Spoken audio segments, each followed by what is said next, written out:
بسم اللہ الرحمن الرحیم۔ کتاب العلم، یہ خبر ہے مبتدا محذوف، ای ھذا کتاب العلم۔ کتاب الصلاۃ، کتاب الزکوٰۃ، کتاب الصوم، کتاب الحج وغیرہ سب پر کتاب العلم کو مقدم کیا، اس لیے کہ ان تمام کا مدار علم پر ہے۔ البتہ کتاب العلم سے پہلے کتاب الایمان کا ذکر کیا، اس لیے کہ ایمان مکلف پر اول واجب ہے، اور یا اس لیے کہ ایمان مطلقاً تمام امور سے اشرف اور افضل ہے۔ اور کتاب الایمان سے پہلے کتاب الوحی کا بیان کیا، اس لیے کہ ایمان اور تمام متعلقات ایمان، احکام ایمان کی معرفت وحی پر ہے، وحی پر موقوف ہے۔ کتاب العلم، اب علم کے بعد بسم اللہ الرحمن الرحیم، باب فضل العلم۔ حضرت امام بخاری رضی اللہ تعالیٰ عنہ نے علم کے معنی اور مفہوم کو نہیں بتایا، اس لیے کہ علم حدیث میں ماہیات اشیاء سے بحث نہیں ہوتی ہے، اور دوسری بات یہ ہے کہ العلم لا یحد،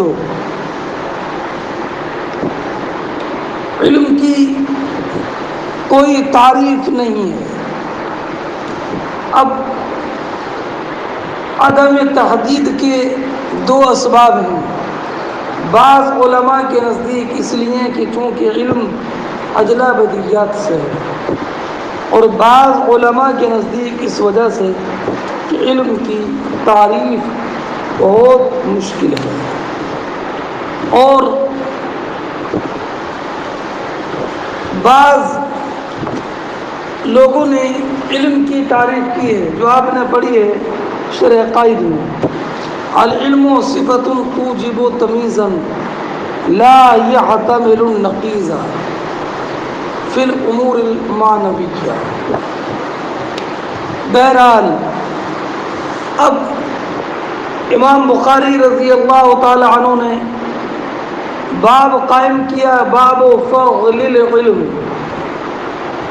یہاں پر علم سے مراد علماء، معنی یہ ہے کہ علماء کی فضیلت کا یہ باب ہے۔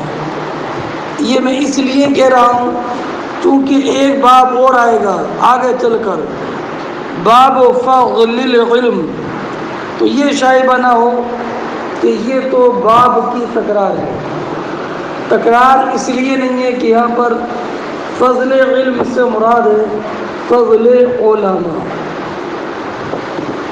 اب علماء کی فضیلت میں حضرت امام بخاری رضی اللہ تعالی عنہ نے دو آیت کریمہ ذکر فرمائی۔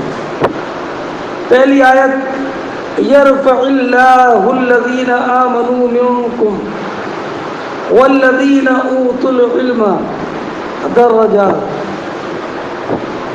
معنی تم میں سے ایمان والوں اور علم والوں کو اللہ رب العزت درجوں بلندی عطا فرمائے گا۔ کن کو؟ الذین آمنوا منکم والذین اوتوا العلم، اللہ رب العزت تم میں سے علم والوں کو اور اہل علم کو درجوں بلند فرمائے گا۔ اس سے معلوم ہوا کہ مومن عالم کے درجے اللہ رب العزت وہ بلند فرمائے گا جو درجے کے صرف مومنین یعنی مومنین غیر عالم کے نہیں ہیں، یعنی جو مومن عالم ہیں ان کے درجات بلند ہیں، اور جو مومن ہیں لیکن عالم نہیں ہیں ان کے درجے اتنے بلند نہیں ہیں۔ سمجھئے، یرفع اللہ الذین آمنوا منکم والذین اوتوا العلم درجات۔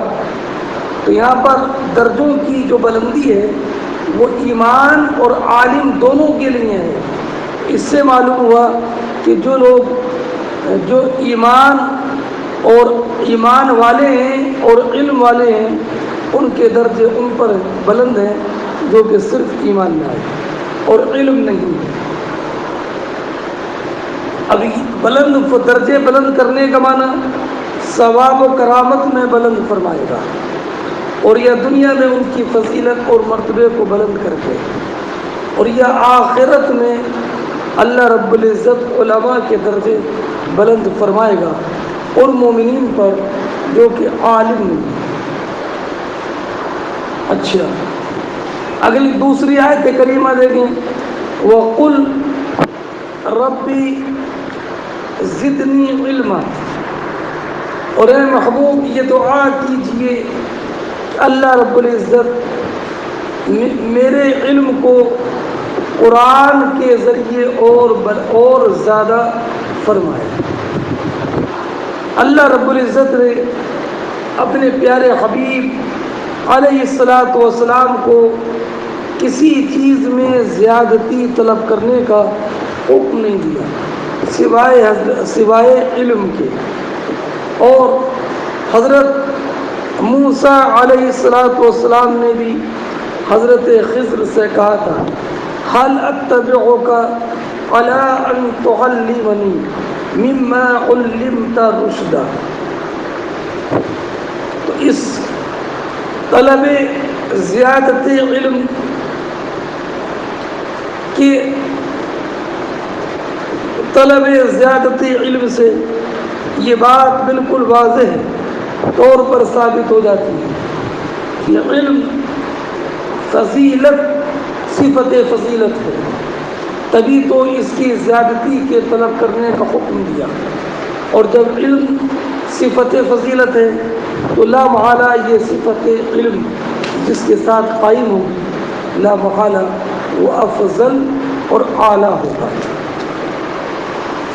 میں ہلکا سا اس طرف بھی اشارہ کرتا کروں کہ قل ربی زدنی علما سے یہ اندازہ لگانا بہت مشکل ہے کہ اللہ رب العزت جل جلالہ نے اپنے پیارے حبیب علیہ السلام کو علم کی کس بلندی تک پہنچایا، اس لیے کہ وہی علم دینے والا ہے اور وہی محبوب سے فرماتا ہے علم کی زیادتی طلب کیجیے۔ تو لا محالہ اللہ رب العزت کی بارگاہ بے نیاز میں سرکار نے جب علم کی زیادتی کی طلب کی ہوگی تو اللہ رب العزت نے اپنے پیارے حبیب کو کس قدر علم عطا کیا ہوگا وہ عقل انسانی سے ماسبہ ہے۔ اس لیے ہمارے علماء نے ارشاد فرمایا، امام اہل سنت اعلیٰ حضرت عظیم البرکت رفیع الدرجت شیخ الاسلام والمسلمین امام احمد رضا رضی اللہ تعالیٰ عنہ بیان فرماتے ہیں کہ سارے اولین اور آخرین کے علم کو نبی کریم کے علم سے وہ نسبت بھی نہیں ہے جو نسبت کے ایک قطرے کو سمندر سے ہوتی ہے۔ یہ عالم کی فضیلت میں امام بخاری رضی اللہ تعالی عنہ نے 2 آیتیں ذکر کی اور کوئی حدیث یہاں پر ذکر نہیں کی ہے، تو بلکہ صرف 2 آیتیں کریمہ ذکر کی۔ تو اصل میں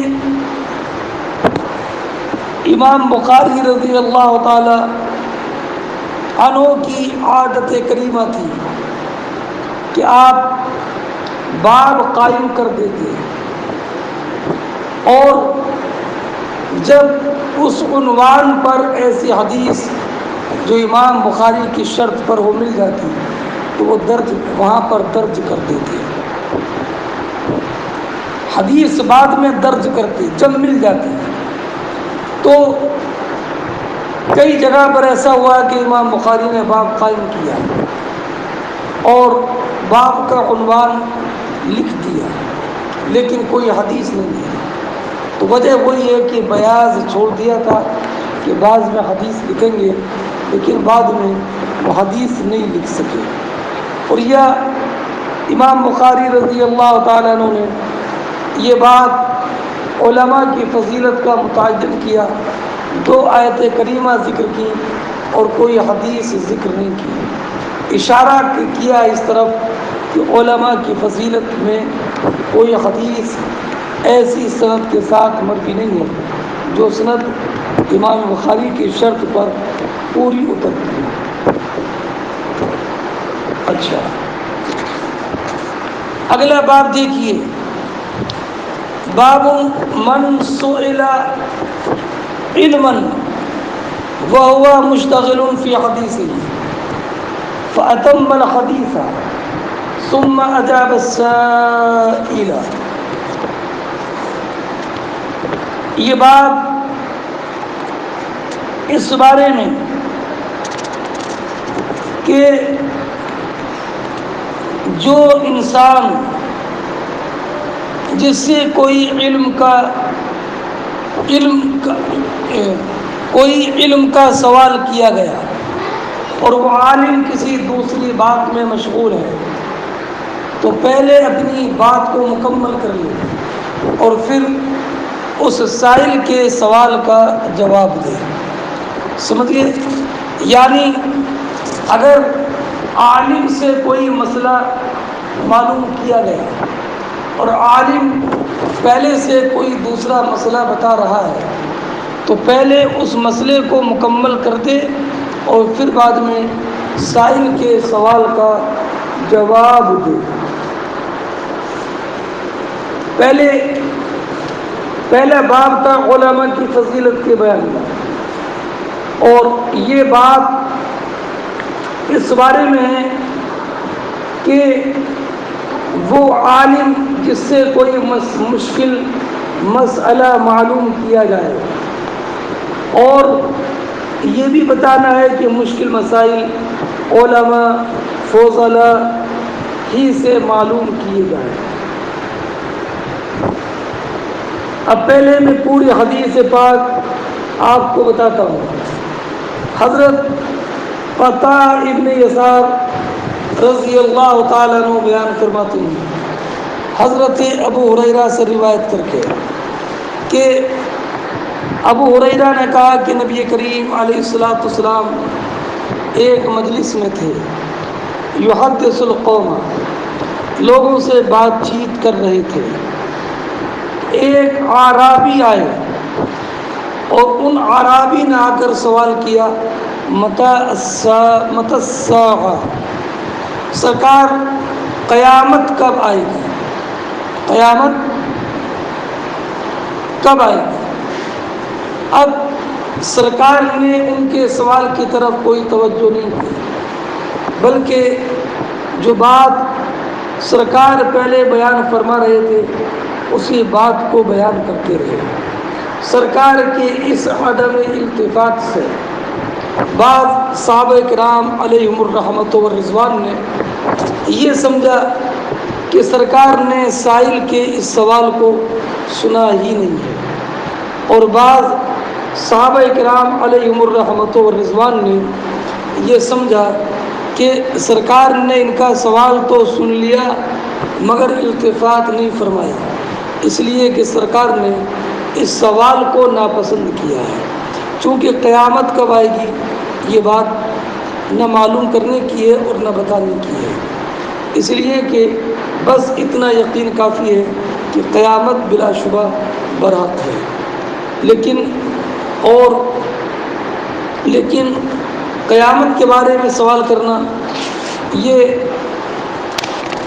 مناسب نہیں ہے، تو سرکار نے ان کے اس سوال کو نامناسب سمجھا، اس لیے سرکار نے ان کے سوال کی طرف کوئی توجہ نہیں فرمائی۔ جب سرکار نے پہلی گفتگو مکمل فرما لی تو نبی کریم علیہ الصلاۃ والسلام نے ارشاد فرمایا این السائل، یہ سوال کرنے، این السائل عن الساعہ، یہ سوال قیامت کے بارے میں سوال کرنے والے کہاں گئے؟ تو انہوں نے کہا یا رسول اللہ علیہ الصلاۃ والسلام میں حاضر ہوں۔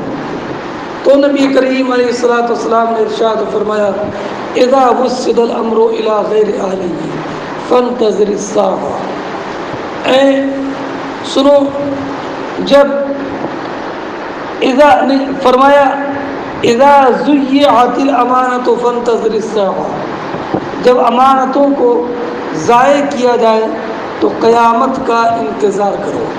تو اب انہوں نے معلوم کیا کیف اضاعتها یا رسول اللہ، سرکار امانتوں کا ضائع کرنا کیا ہے؟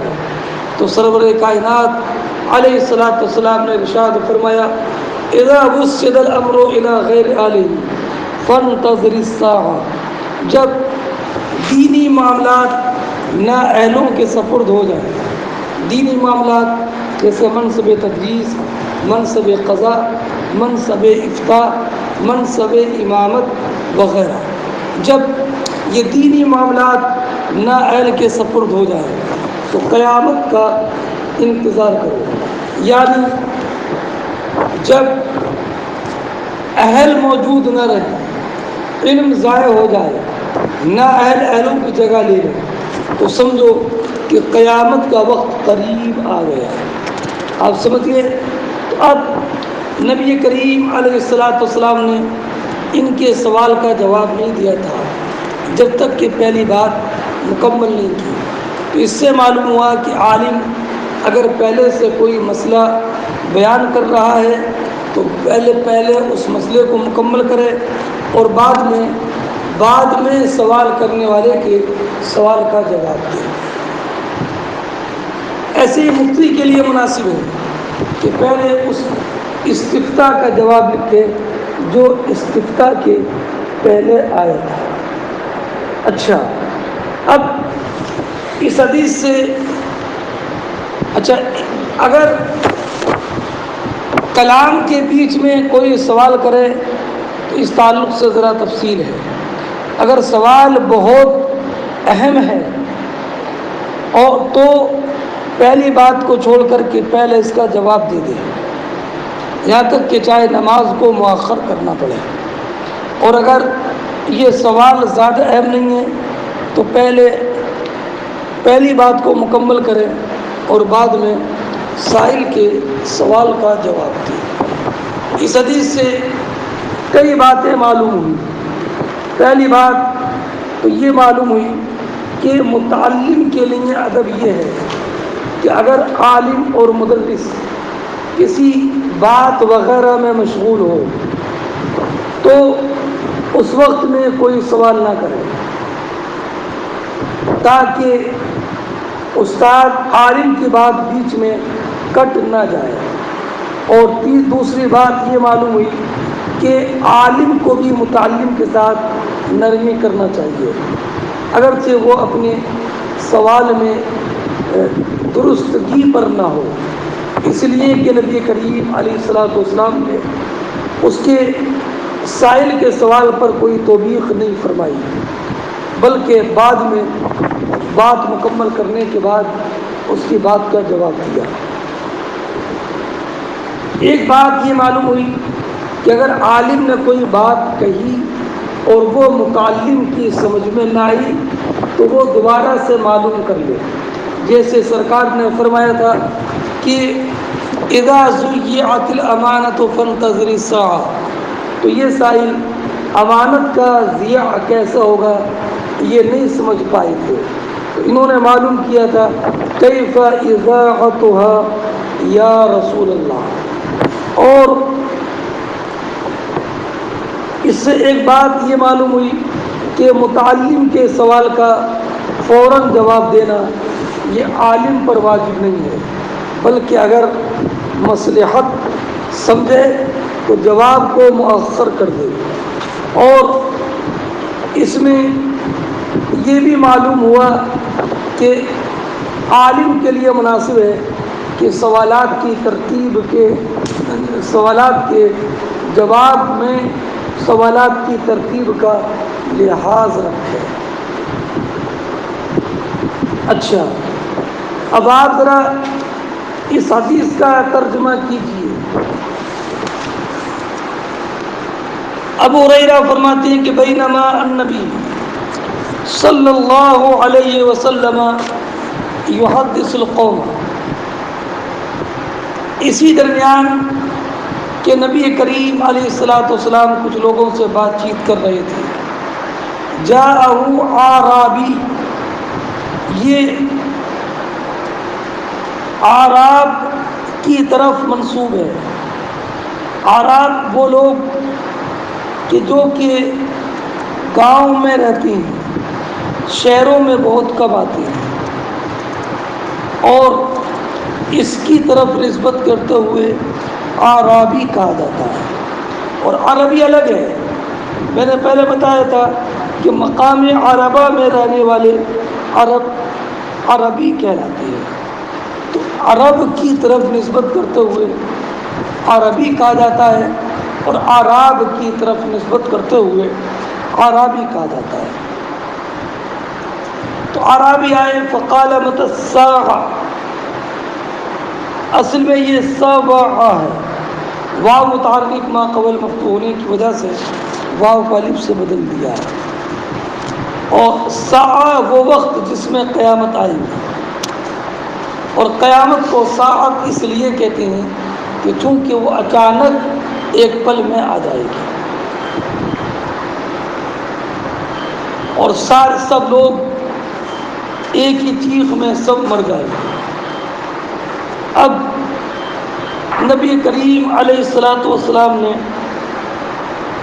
یہ سنا تو فمضى رسول اللہ صلی اللہ علیہ وسلم یحدث، تو نبی کریم علیہ الصلوۃ والسلام جو بات کر رہے تھے وہ بات ہی کرتے رہے۔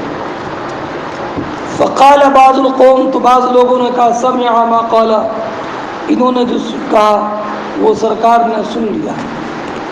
فکرہ ما قال، تو سرکار نے ان کے سوال کو ناپسند کیا۔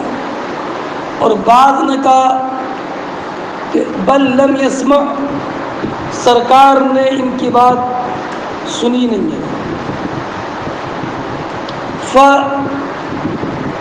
حتی اذا قضا حدیثا، یہاں تک کہ جب سرکار نے اپنی پہلی بات مکمل کر لی، فقال این، اب یہ اوراہو جو ہے نا، یہ ذرا غور کرنا، یہ اوراہو سرکار کا مقولہ نہیں ہے، بلکہ یہ محمد ابن فلح جو راوی ہیں،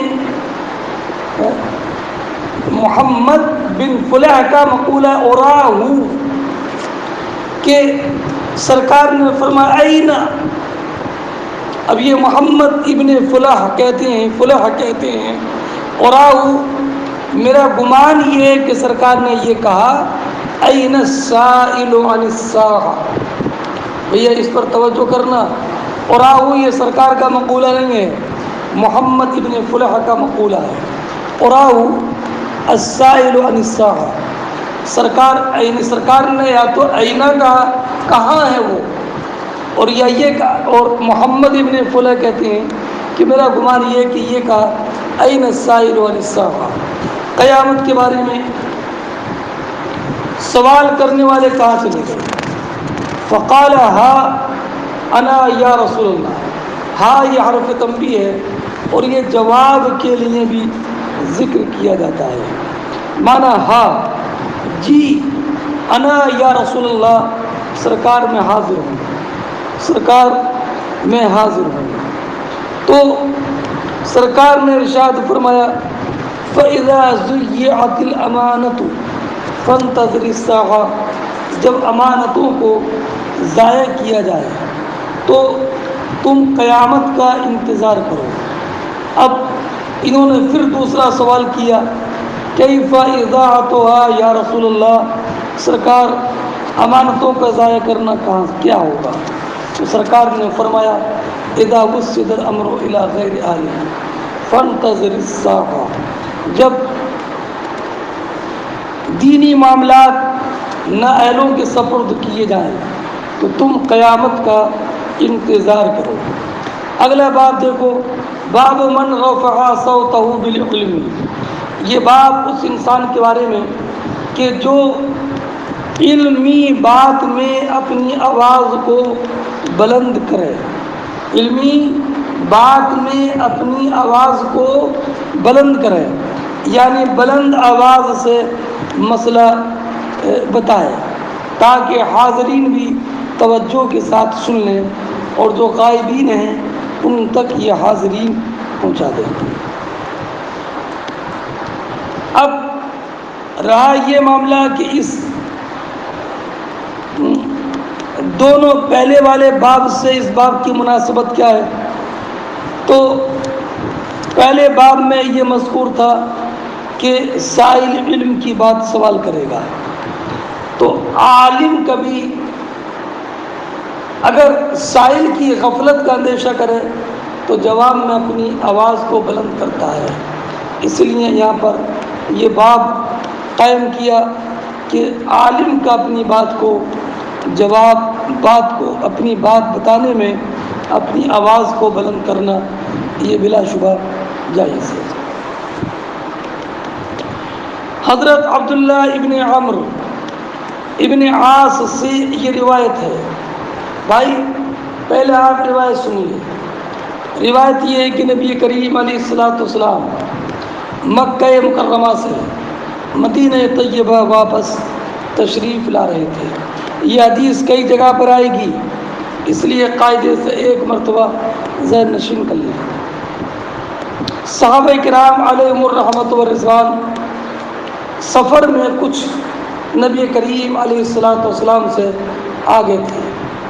نماز عصر کا ٹائم ہو گیا اور صحابہ کرام علیہم الرحمۃ والرضوان نے نبی کریم علیہ الصلوۃ والسلام کے ساتھ نماز پڑھنے کی امید میں نماز کی ادائیگی کو مؤخر کر دیا، یہاں تک کہ جب وقت مستحب نکلنے کے قریب ہو گیا تو صحابہ کرام علیہم الرحمۃ والرضوان نے جلدی وضو کیا تاکہ نماز وقت مستحب میں ادا ہو جائے۔ اب جلدی وضو کرنے میں جو پیروں کی ایڑیاں ہوتی ہیں ان کے دھونے میں ذرا سی غفلت ہو گئی، یعنی غسل خفیف کے ساتھ دھویا۔ نبی کریم علیہ الصلوۃ والسلام تشریف لے آئے اور سرکار نے جب یہ دیکھا کہ صحابہ کرام علیہم الرحمۃ والرضوان نے پیر اور پیروں کی ایڑیاں قاعدے سے نہیں دھوئی تو وہیں دور ہی سے بآواز بلند فرمایا ویل للعقاب من النار۔ من النار میں من فی کے معنی میں لو تو معنی ہوگا او ایڑیوں کے لیے ویل ہے جہنم کی، ایڑیوں کے لیے ویل ہے جہنم کی، ایڑیوں کے لیے ویل ہے جہنم کی۔ سرکار نے یہ 2-3 مرتبہ ارشاد فرمایا اور یہ کلمہ بآواز بلند فرمایا۔ اس سے معلوم ہوا کہ عالم کسی مسئلے کے بتانے میں اپنی آواز کو بلند کر سکتا ہے۔ بات سمجھ گئے؟ اب آپ ذرا ترجمہ دیکھیں۔ عبداللہ ابن عمرو ابن عاص کہتے ہیں کہ تخلف عن النبی صلی اللہ علیہ وسلم فی سفرۃ سافرناها، ہا کا مرد سافرہ یعنی سافرنا السفرہ، تو یہ ہا ضمیر منصوب یہ مفعول مطلق بن جائے گی۔ معنی ہم سے نبی کریم علیہ الصلوۃ والسلام ایک سفر میں کچھ پیچھے رہ گئے، سمجھ گئے؟ اچھا، فَأَدْرَكْنَا نہیں فَأَدْرَكَنَا، تو سرکار نے ہم کو پایا۔ کس حال میں پایا؟ وقد ارحقنا الصلاۃ، اور بعض روایتوں میں ارحقتنا الصلاۃ۔ اب ارحاق کا معنی جلدی کرنا ہے، اور ہم نے نماز میں جلدی کی، تو بھائی نماز میں جلدی کی کہ تاخیر ہو گئی تھی؟ تو معنی ارحقنا الصلاۃ کا معنی وقت تنگ ہونے کی وجہ سے ہم نے نماز میں جلدی کی۔ اچھا، اور ایک ارحاق کا معنی ہے کہ ہم نے نماز کو مؤخر کر دیا، مؤخر کرنے کے معنی میں ہے۔ تو بالکل یہ بات واضح ہے کہ اتنا مؤخر کر دیا کہ دوسری نماز کا وقت آنے کے قریب ہو گیا۔ اور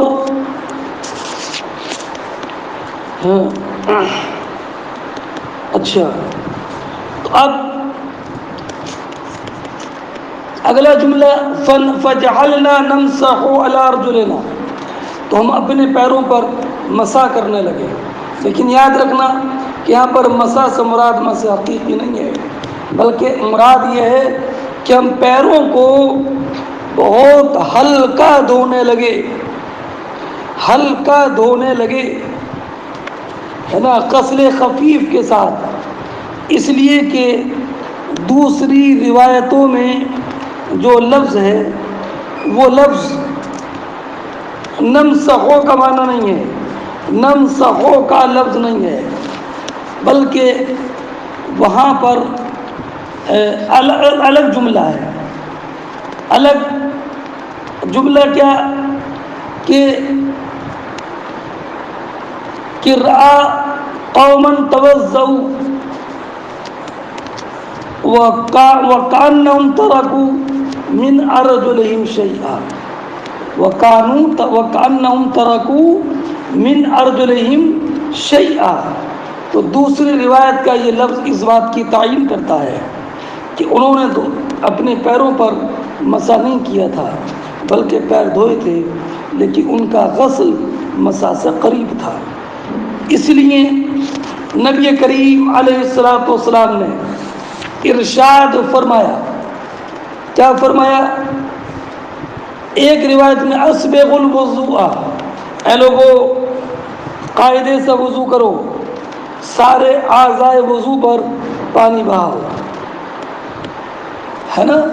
اور کہا سرکار نے فنادى بأعلى صوته، سرکار نے اپنی آواز بلند کر کے کہا ویل للعقاب من النار۔ ویل یہ مبتدا ہے، اس لیے کہ یہ مصدر مقام دعا میں ہے، اس لیے نکرہ مبتدا بن جائے گا، جیسے سلام علیکہ۔ ویل للعقاب من النار، ویل ہے ایڑیوں کے لیے جہنم سے، یا ویل ہے ایڑیوں کے لیے جہنم میں۔ ویل کے معنی یہ وہ کلمہ ہے جو کسی خرابی پر تنبیہ کرنے کے لیے اہل عرب استعمال کرتے ہیں، جیسے اردو میں ستیہ ناس وغیرہ بولتے ہیں۔ اور یا یہ ویل جہنم کی اس وادی کا نام ہے کہ اگر اس کا ایک قطرہ پہاڑوں پر ڈال دیا جائے تو پہاڑ بھی پگھل جائے۔ اچھا، اب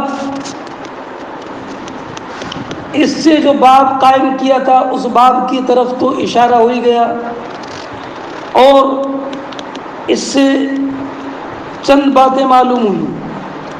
پہلی بات یہ معلوم ہوئی کہ وضو میں پیروں کا دھونا قاعدے سے واجب ہے، یہاں تک کہ اگر ایڑی کا ذرا سا لمعہ، ذرا سا حصہ بھی اگر دھونے سے رہ جائے تو وضو نہیں ہوگا۔ ایک بات یہ معلوم ہوئی کہ اعضائے وضو، سارے اعضائے وضو پر مطہر کو یعنی پانی کا استعمال کرنا واجب ہے۔ اور ایک یہ بات معلوم ہوئی کہ اگر کوئی مسئلے سے ناآشنا ہو تو اس کو مسئلہ بتانا چاہیے۔ اور چوتھی بات یہ معلوم ہوئی کہ جسم پر بھی عذاب ہوگا، یہ نہیں ہے کہ عذاب صرف روح پر ہوگا، اس لیے کہ سرکار نے فرمایا ویل للعقاب۔ اور ایک بات یہ معلوم ہوئی کہ اگر علمی مسئلہ بتانا ہو تو اس میں آواز کو بلند کرنا جائز ہے۔ اور ایک یہ بات معلوم ہوئی کہ اگر فرائض یا سنن سے لاپرواہی ہو تو عالم کو سختی کے ساتھ پیش آنا چاہیے۔ اور ایک بات یہ معلوم ہوئی کہ مسئلہ اگر اہم ہو تو اس مسئلے کو بجائے ایک مرتبہ کے 2 یا 3 مرتبہ بتایا جائے، اس لیے کہ سرکار نے ویل للعقاب من النار 2 یا 3 مرتبہ کہا تھا۔ اب یہاں پر حضرت عبداللہ ابن عمرو ابن عاص نے کیا کہا؟ نمسح علی ارجلنا، یعنی نغسل غسلا خفیفا علی ارجلنا، ارجل رجل کی جمع ہے، اور ہر ایک مرد کے 2 پیر ہوتے ہیں، 2 سے زیادہ نہیں، تو پھر ارجل صیغہ جمع کے ساتھ کیوں فرمایا؟ تو آپ نے پڑھا ہے کہ جب مقابلۃ الجمع بالجمع ہو تو انقسام الاحاد علی الاحاد ہوتا ہے، معنی یہ کہ ہم میں سے ہر ایک اپنے اپنے پیر دھونے لگا۔ اب رہا یہ کہ ہر انسان کے ایک پیر تو نہیں ہوتا ہے کہ انقسام الاحاد ہو، تو فرماتی ہیں کہ اگر 2 ایسی چیزیں جو کہ متلازم ہوں، ایک دوسرے کو لازم ہو، اس کی تعبیر صیغہ واحد کے ساتھ کر دیتے ہیں، جیسے 2 پیر، 2 ہاتھ، 2 آنکھیں، 2 کان وغیرہ ذالک۔ ہاں اچھا، اب اگلا باب سنیے، باب قول المحدث حدثنا واخبرنا وانبانا۔ یہاں پر محدث سے مراد الذی یبین الحدیث، محدث سے اصطلاح مراد نہیں ہے۔ فرماتی ہیں کہ محدث حدیث بیان کرنے والا حدثنا، اخبرنا یا انبانا، ان میں سے کون سا لفظ بولے گا؟ تو بعض علماء نے فرق کیا ہے، وہ فرق یہ کیا ہے کہ اگر شیخ خود حدیث سن کر، حدیث پڑھ کر سنائے اور تلمیذ سنے،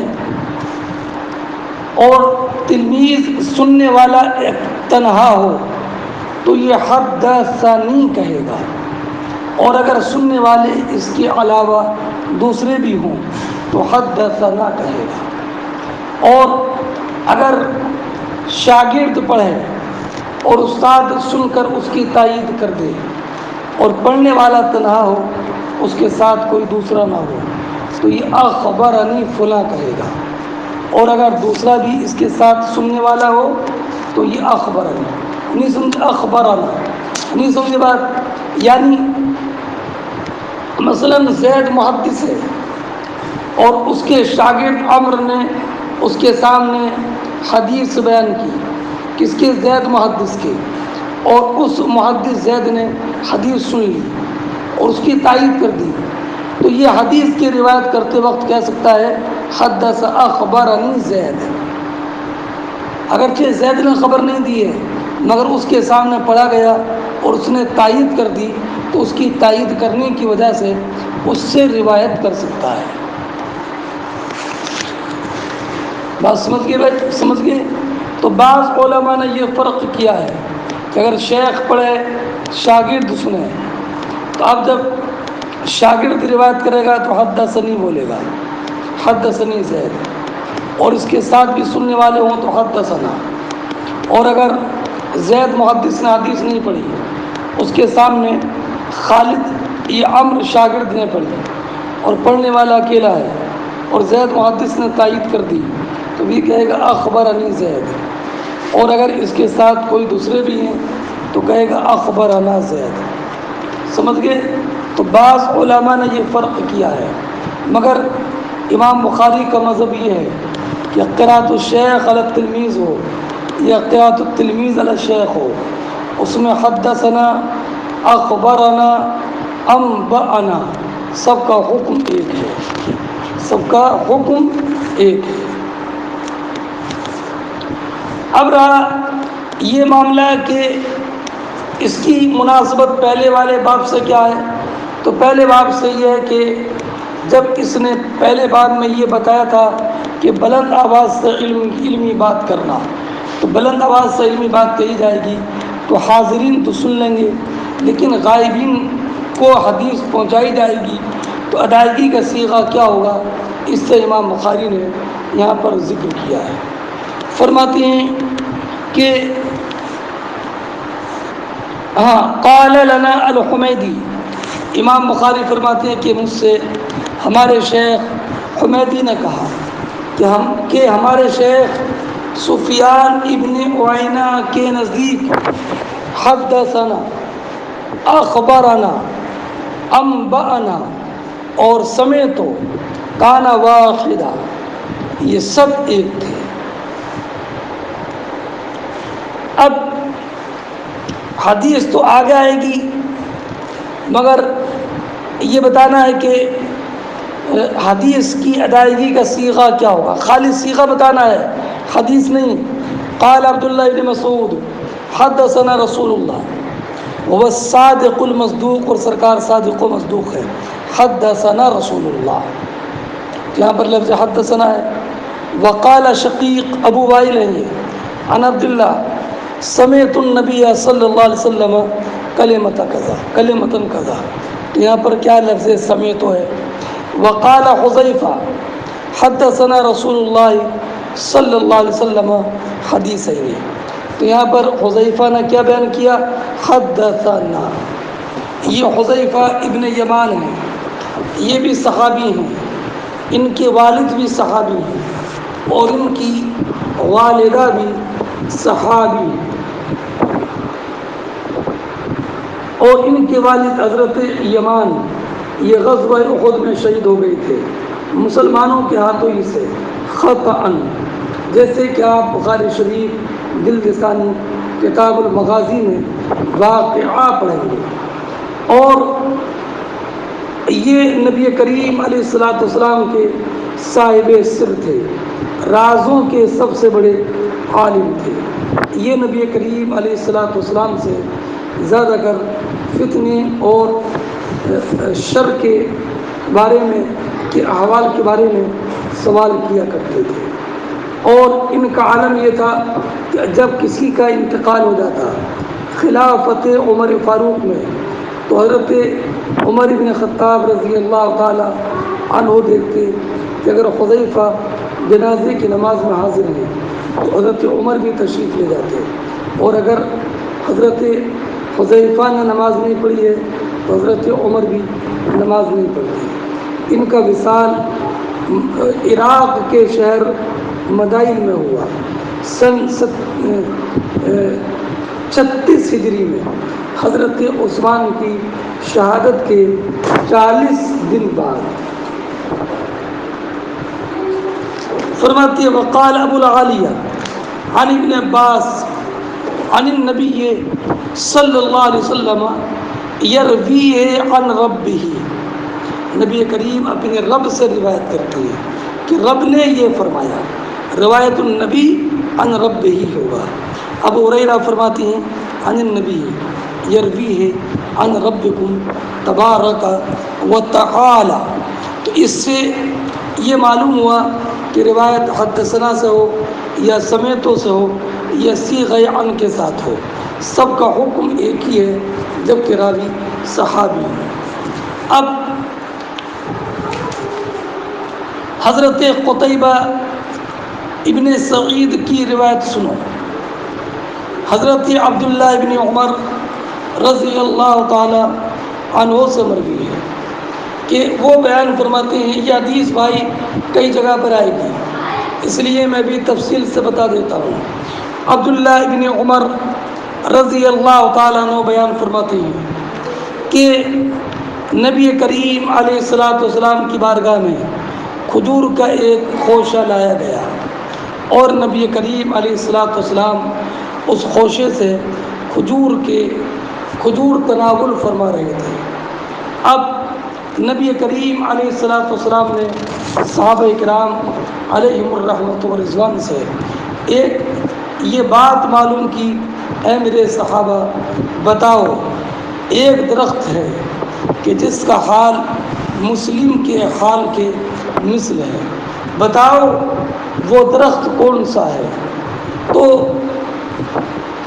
عبداللہ ابن عمر رضی اللہ تعالیٰ عنہ بیان فرماتے ہیں کہ صحابہ کرام علیہم الرحمۃ والرضوان جنگلوں میں بنوں میں پائے جانے والے مختلف درختوں کے نام لینے لگے کہ فلاں درخت کا حال مسلمان کے حال کے مثل ہے، فلاں درخت کا حال مسلمان کے حال کے مثل ہے۔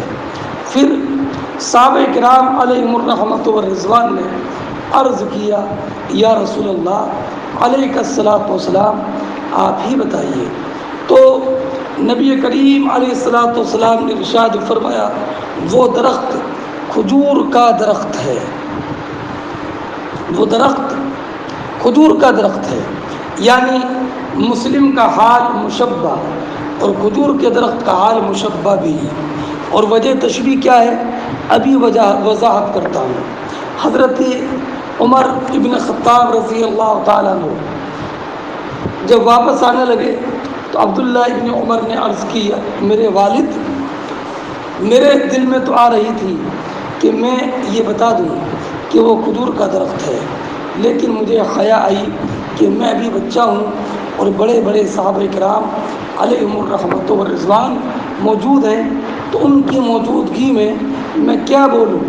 تو حضرت عمر نے فرمایا، اے بیٹے اگر بتا دیتے تو مجھے سرخ اونٹ ملنے سے زیادہ پسند تمہارا بتا دینا ہوتا، اس لیے کہ نبی کریم علیہ الصلوۃ والسلام تمہارے لیے دعا کے کلمات ارشاد فرما دیتے۔ اب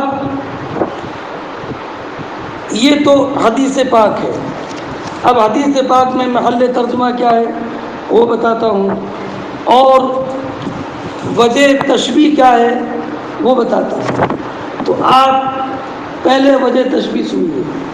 وجہ تشبیہ یہ ہے کہ اس کھجور کے درخت کی خیر بکثرت ہے، اس کا سایہ ہمیشہ رہتا ہے، اس کا پھل عمدہ ہوتا ہے، ہر موسم میں پایا جاتا ہے۔ جب سے کھجور کے شگوفے پر کھجور کا پھل آنا شروع ہوتا ہے تب سے کھایا جاتا ہے، اور خشک ہونے تک برابر کھایا جاتا رہتا ہے، اور اگر درخت سوکھ بھی جائے تو اس کے منافع کثیر ہیں، اس کی لکڑی جلائی جاتی ہے، اس کے جو پتے ہوتے ہیں، کھجور کی چھال، اس کے چھپر وغیرہ بنائے جاتے ہیں، چٹائی بنائی جاتی ہے، اور اس کی لکڑی جلائی جاتی ہے۔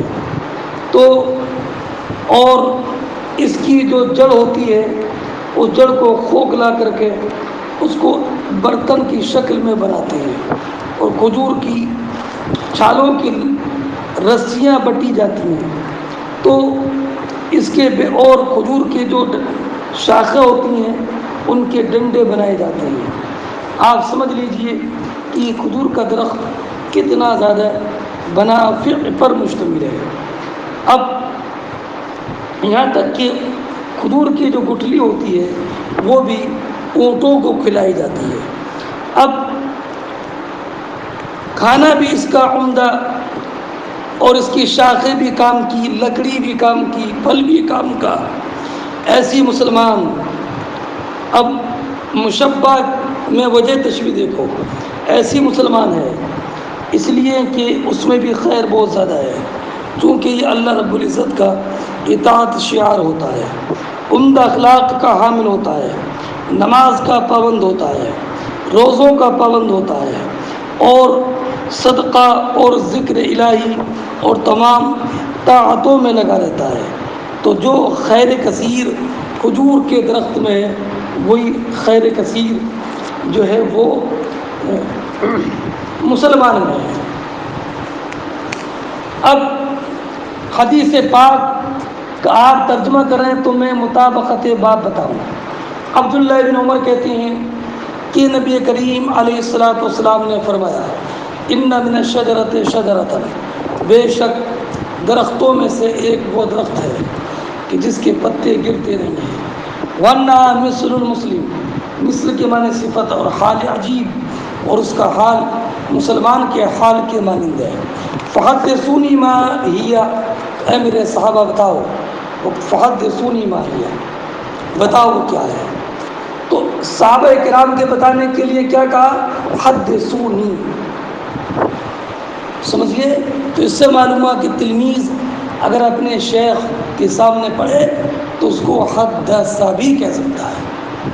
اور بعض روایتوں میں اخبرونی، اور بعض روایتوں میں انبئونی ما ہی، تو اس سے معلوم ہوا کہ انبا، اخبار اور تحدیث یہ تینوں ایک ہے۔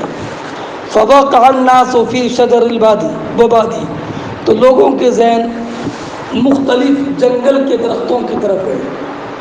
تو عبداللہ ابن عمر کہتے ہیں وقع فی نفسی، میرے دل میں یہ بات آئی کہ میں کہہ دوں کہ یہ کھجور کا درخت ہے۔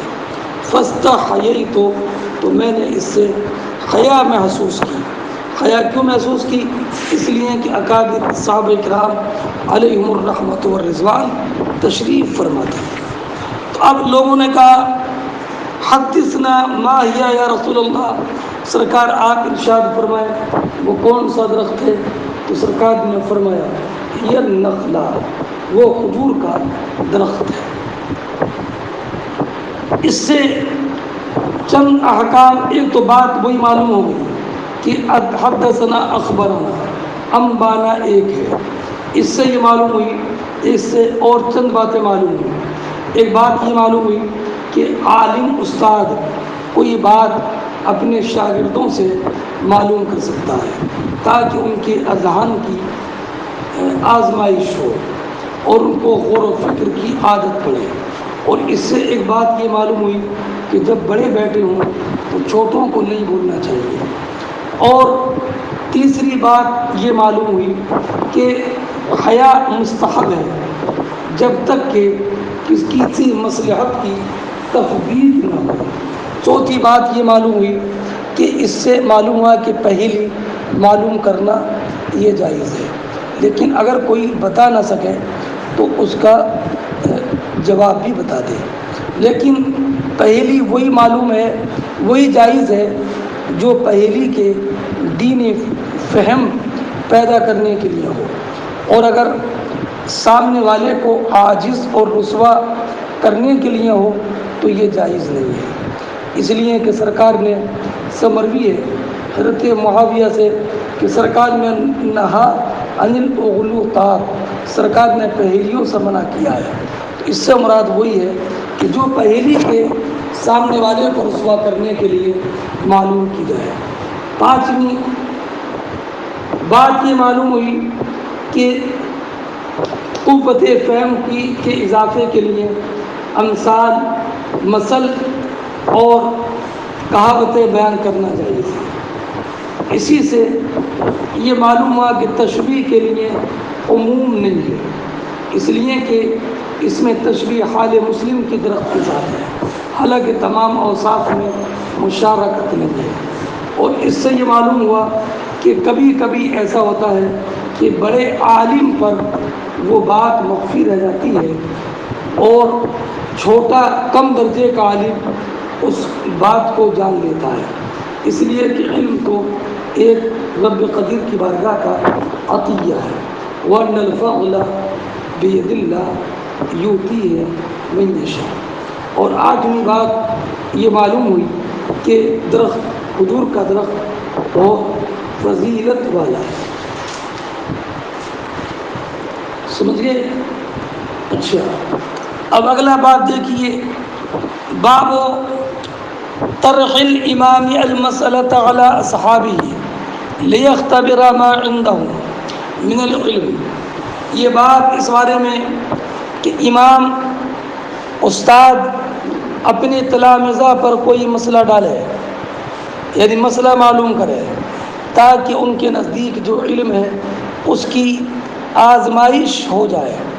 حدیث پاک وہی ہے، اور وہاں پر وہ حدیث جو پہلے روایت کی ہے وہ امام بخاری نے اپنی استاد قتیبہ ابن سعید سے کی ہے، اور یہ جو روایت کی ہے یہ خالد ابن مخلد سے کی ہے۔ چونکہ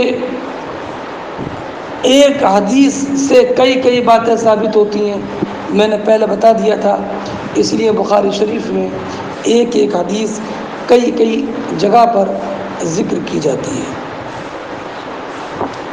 فرماتی ہیں اگلا باب دیکھو، حدیث پاک وہی ہے، اگلا باب دیکھو، باب القراءۃ والعرض علی المحدث۔ یہ بات یہ ہے، یہ باب اس بارے میں کہ محدث پر پڑھنا، یعنی ایک تو یہ کہ محدث پڑھ کے سنائے، شاگرد سنے، اور ایک یہ کہ شاگرد پڑھے اور استاد سنے اور سن کر تائید کر دے، تو اس کو بھی، تو یہ بھی جائز ہے۔ اور والعرض علی المحدث، اور محدث پر عرض محدث پر عرض کا معنی تو یہ اصول فقہ، اصول حدیث کی اصطلاح ہے۔ ایک ہوتا ہے عرض القراءت، ایک ہوتا ہے عرض المناولہ۔ عرض قراءت تو وہی ہے کہ قراءت کرے شاگرد اور استاد سن کر اس کی تصدیق کر دے، اور عرض مناولہ یہ ہے کہ شاگرد کچھ حدیثیں لکھ کر لائے اور وہ محدث کے سامنے پیش کر دے، اور محدث ان حدیثوں کو دقت نظر کے ساتھ پڑھے، اور پڑھنے کے بعد ان حدیثوں کی تصدیق کر دے۔ تو جب محدث ان حدیثوں کی تصدیق کر دے اور اجازت دے دے کہ ان حدیثوں کو میرے ذریعے بھی روایت کر سکتے ہو، تو اگرچہ نہ استاد نے شاگرد کے سامنے پڑھا ہے اور نہ شاگرد نے استاد کے سامنے پڑھا ہے، بلکہ شاگرد نے جو حدیثیں دیں استاد نے انہیں بغور پڑھ کر تائید کر دی حدیثوں کی اور روایت کرنے کی اجازت دے دی، تو اگرچہ پڑھا نہیں ہے مگر اس حدیثوں کو اس مطالعہ کر کے اجازت دینے والے استاد کے واسطے سے بھی روایت کر سکتا ہے، کہہ سکتا ہے حدثنی فلاں، انہی محدث کا نام لے کر۔ فرماتے امام حسن بصری، امام سفیان ثوری اور امام مالک نے قراءت علی الشیخ کو جائز قرار دیا ہے، اور بعض علماء نے قراءت علی العالم کے مسئلے میں دلیل پیش کی ہے زمام ابن ثعلبہ کی حدیث سے، کہ انہوں نے سرکار کی بارگاہ میں حاضر، ابھی حدیث ان کے اگلے صفحے پر آ رہی ہے، زمام ابن ثعلبہ نے نبی کریم علیہ السلام کی بارگاہ میں حاضر ہو کر یہ کہا تھا، یا رسول اللہ، کہ اللہ نے آپ کو حکم دیا کہ 5 وقتوں کی نماز فرض ہے؟ تو سرکار نے فرمایا کہ ہاں۔ کہ اللہ نے آپ کو حکم دیا کہ ماہ رمضان کے روزے رکھنا ہے؟ تو سرکار نے فرمایا کہ ہاں۔ تو انہوں نے ساری باتیں بیان کرنے کے بعد کہا، یا رسول اللہ، میں اپنی قوم کو ان باتوں کی خبر دوں گا۔ تو انہوں نے قوم کو جا کر خبر دی اور یہ کہا کہ سرکار نے فرمایا ہے کہ 5 وقت کی نمازیں فرض ہیں، رمضان کے روزے فرض ہیں، زکوٰۃ فرض ہے۔ تو آپ غور کیجئے کہ سرکار نے نہیں فرمایا تھا، زمام ابن ثعلبہ نے پڑھ کر سنایا تھا۔ تو زمام ابن ثعلبہ نے اپنی قوم کو کیا خبر دی کہ سرکار نے یہ فرمایا ہے۔ تو اس سے معلوم ہوا کہ قراءۃ الشیخ علی التلمیذ کا جو حکم ہے وہی حکم قراءۃ التلمیذ علی الشیخ کا ہے۔ فرماتے ہیں کہ انہوں نے سرکار سے کہا تھا، اللہ امرک ان نصلی الصلاۃ، قال نعم۔ تو یہ نبی کریم پر قرات ہوئی، اخبر زمام قومہ بذلک فاجازوہ۔ اور امام مالک نے، اب سنو بھائی، امام مالک نے کہا کہ پہلے دستاویز لکھی جاتی ہے۔ دستاویز کیا لکھی جاتی ہے؟ کہ زید اس بات کا گواہ ہے کہ عمر نے خالد سے 100 روپے لیے ہیں۔ زید اس بات کا گواہ ہے، کس بات کا؟ کہ عمر نے خالد سے 100 روپے، یہ لکھا گیا ہے 100 روپے لیے ہیں، زید نے زبان سے نہیں کہا۔ اب یہ جب لکھ دیا کہ زید اس بات کا گواہ ہے کہ عمر نے خالد سے 100 روپے لیے ہیں، اور زید کے سامنے یہ تحریر پڑھ دی گئی، اور زید نے کہا کہ ہاں ٹھیک ہے میں گواہ ہوں، لو میں دستخط کیے دیتا ہوں۔ تو آپ دیکھ رہے ہو زید نے گواہی نہیں دی، خالی اس کے سامنے پڑھا گیا اور اس نے تائید کر دی۔ تو اب کہیں گے کہ زید نے گواہی دے دی کہ عمر کے خالد پر 100 روپے ہیں، تو یہ بھی گواہی دینے کے درجے میں ہے۔ کیا اس کی طرف سے لکھ کر اس کے سامنے پڑھنا اور اس کی تصدیق کر دینا، یہ ایسے ہے جیسے خود گواہی دینا۔ ایسے ہی محدث کے سامنے پڑھ کر سنا دینا اور محدث کا تائید کر دینا، یہ اس درجے میں ہے کہ گویا کہ محدث نے خود اس حدیث کو بیان کیا ہے۔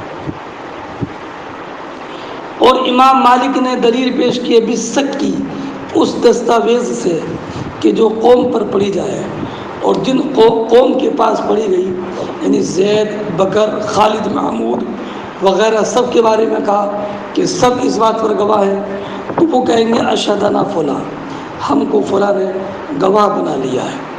وَيُقْرَأُ عَلَى الْمُقْرِئِ، اور مقری پر پڑھا جاتا ہے۔ کیا مطلب؟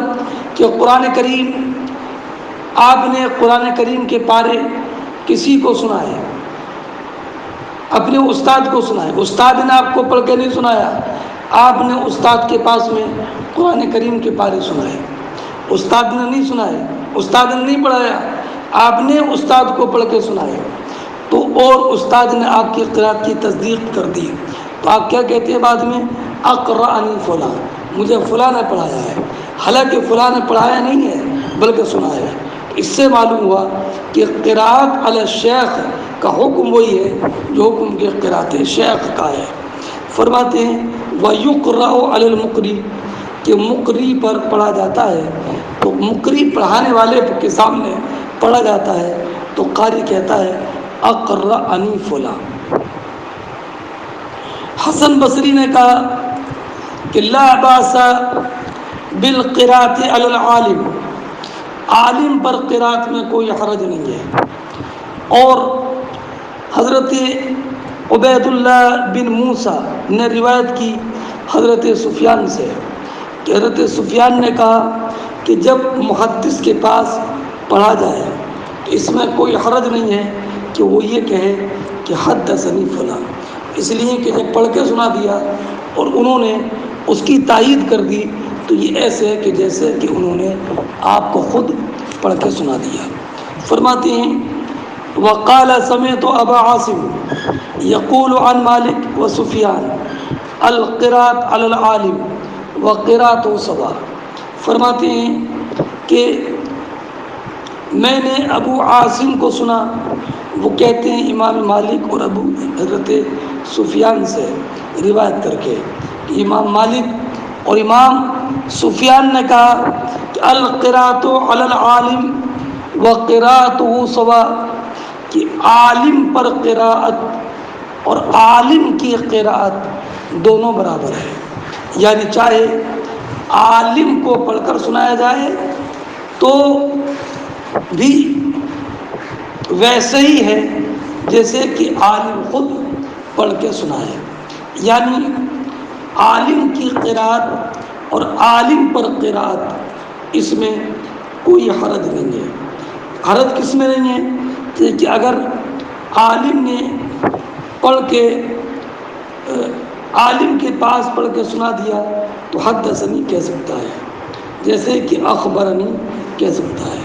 اس سے معلوم ہوا کہ حدثنی اور اخبرنی کے درمیان کوئی فرق نہیں ہے۔ سمجھ گئے؟ قراءت علی العالم اور قراءت العالم دونوں برابر ہیں۔ یہ قول ابن زناد کا ہے، اور یہی مذہب حجاز اور کوفہ کے بڑے بڑے علماء کا ہے، اور یہ مذہب امام مالک کا ہے، اور ان کے متبعین علماء مدینہ کا ہے اور یہی مذہب امام بخاری کا ہے۔ اب وہ جو میں نے ابھی روایت بتائی تھی کہ زمام